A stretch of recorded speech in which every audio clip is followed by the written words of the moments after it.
So this is day 2 and 3 of my solo travels series of videos. Thanks for all the people that send me kind comments across various platforms for the first video. Really nice to hear, and I'm glad I've kind of helped some people.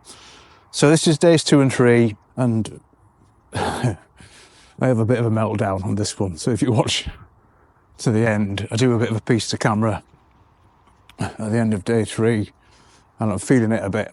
So all suntanned up for day 2. Let's see how we go. Big hike today. So it's 7:50 on Thursday morning. First of a few lessons solo travelling. Don't stay in your room. But yeah, interesting, and so far highs and lows. Highs are, being able to get out at this time of year in this beautiful sunshine. I've got a bit of a sweat on. It's 8:10 on November 14th. Lows are, it's lonely. It's lonely. Look, Canada says, if you don't have somebody to share it with, it's not a lot of fun. I might change my mind, but I don't know.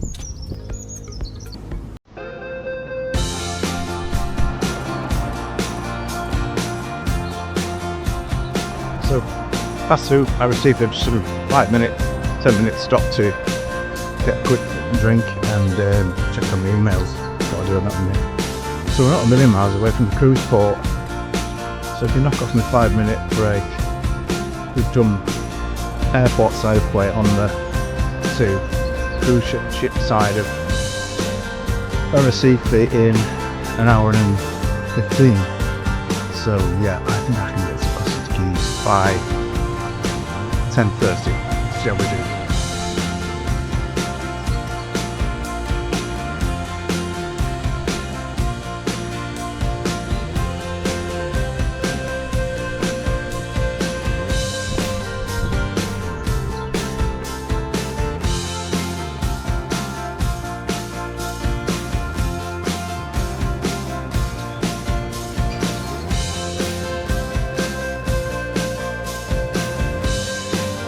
So it's a bit of, I can't have a beer now because I've got to walk back, and I don't fancy sitting in a bar having something unhealthy, so I'm going to find a supermarket. But I'll just turn the camera around, you can see some of the sights. Galleon Player over there, Hennessy's, all those famous bars, and then over on this side is that original hotel that was built in Costa Teguise when there was nothing else here, and then Flintstone's bar, and that, can't remember the name. I've stayed at that place and I can't remember the name of it. I think it's changed names anyway. In fact, my room was one of those at there, our room. Anyway, I've not really factored in the fact that you need to plan your time, because you don't really want to, said before, you don't want to be spending time on your own in the room. It's not good.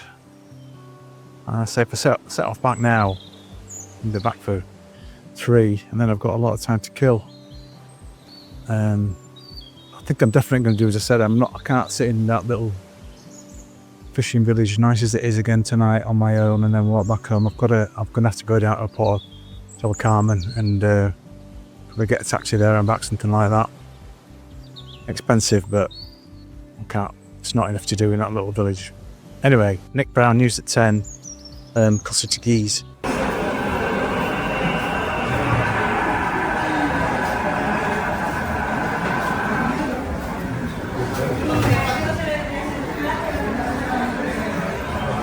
Well, it's day 3 of the holiday. I arrived on Thursday yesterday, it's now Friday morning. So last night, as I said we would do, got a taxi down. Taxi rank is the other side of Playa Honda, and I'd walked 20 miles. And I got chatting to 2 Irish ladies from Dublin, and we shared a taxi down to the casino in Port del Carmen, which I think was a good move. It's like chalk and cheese, Port del Carmen and Playa Honda, much different. So I went to a few familiar bars to kind of lift my mood a bit, really, more than anything else, and saw some familiar faces, and then ended up at Spoons, because they were really good on the football, and watched the England game. And again, a lot of familiar faces in there, staff, etc.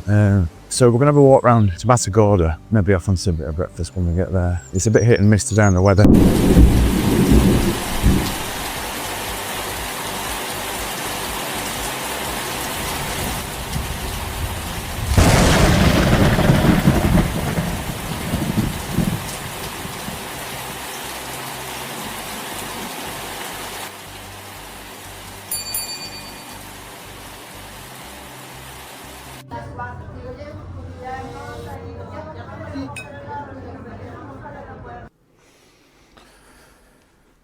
Yeah, I know what you're going to say about the camera angle, but it's just easier this way. I know what you're going to say. You're going to say, why didn't he turn it around? And anyway, so night 3 today was, I think I mentioned yesterday, the weather forecast for today, which is Friday, was really bad. It seemed okay this morning, but I just literally paid for a sunbed in Port Carmen, and the heavens opened. The rain was so heavy, in fact, that planes were diverted to Ventura because the rainfall was so strong at about 1 or 2 o'clock, something like that, I think it was. So yeah, a bit of a washout. So decided to walk back. So I think I've done 20 plus miles again today. And been out locally for a meal. There's a really, really nice restaurant down the road, and it's an indoor-outdoor kind of place. Indoors behind and it's particularly cool tonight. Maybe it's related to the rain. So, a pint while the sun was still coming across the bay, and then went in behind the glass partition to eat. It's a great place, but there's 3 female members of staff who were super nice. There's a main member of staff whose body language is slamming stuff around, is banging stuff around, is surly, whatever. And I was going to pay for it again tonight, and noticed that they'd already put gratuities on the tip, which I don't have a problem with. But it makes you look a bit tight when you're not actually leaving cash when you've paid the bill on your Monzo. So he comes stomping over, and Monzo, receipt, you want print, whatever. So I went, yeah. So he turned around, and I took the cash off the table and I stuck it in my pocket, and he turned round, fucking glared at me. But that's what you get, boy, for being surly. Not having it. I'm from Leeds. Last day tomorrow, and the weather forecast is really good. So a local guy I've been chatting to is giving me the number of a local taxi firm, because the taxi rank is literally a mile away from here. So by the time you get there, you're knackered, and that's when you've been walking all day. And then the taxis, I waited like 25 minutes for one yesterday, and I only got one because 2 ladies from Dublin offered for me to kind of get in with them to Port Carmen. Ironically, I'm thinking ahead for getting a flight on Sunday morning.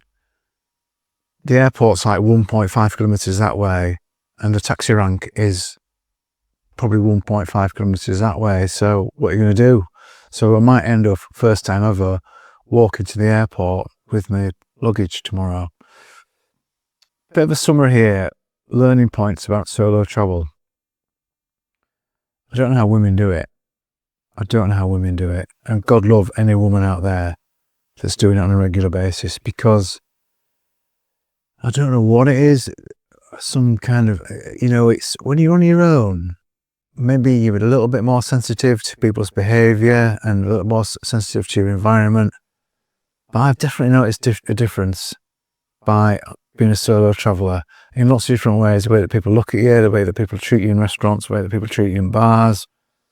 Some women sat next to me tonight, women of a certain age, looking at me in a really strange way. And if it had been reversed, if it had been a woman of my age and a group of men, it'd have been a really uncomfortable situation. So again, I think solo travelling is way easier for men than it is for women. And God love any woman that's out there doing it on a regular basis, because it's not an easy line to walk.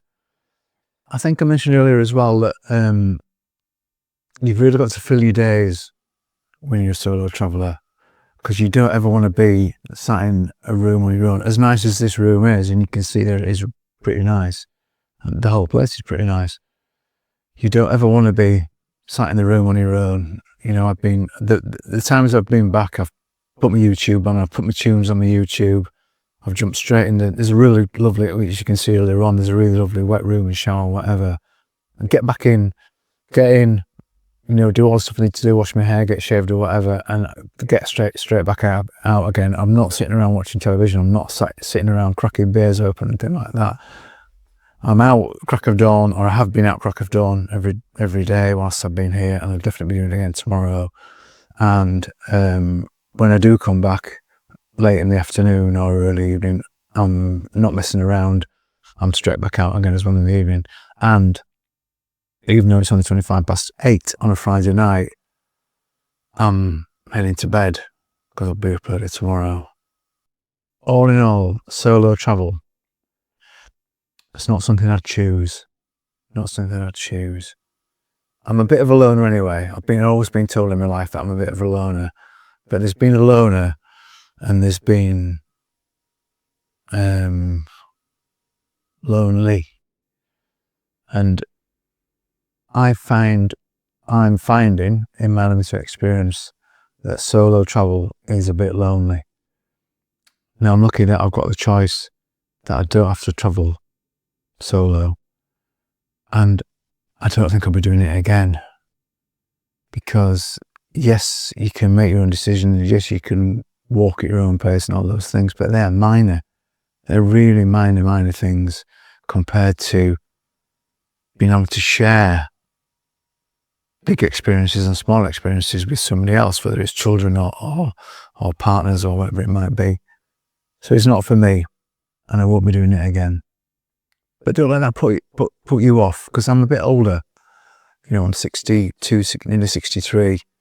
And I think maybe if I was 20 years younger, with a slightly different outlook, and a greater enthusiasm for doing new things, I'll probably enjoy it more. Anyway, sunny day tomorrow, drone footage tomorrow, Porto Calero tomorrow, and then we're flying back Sunday morning, relatively early-ish, and I might be walking to the airport. Okay.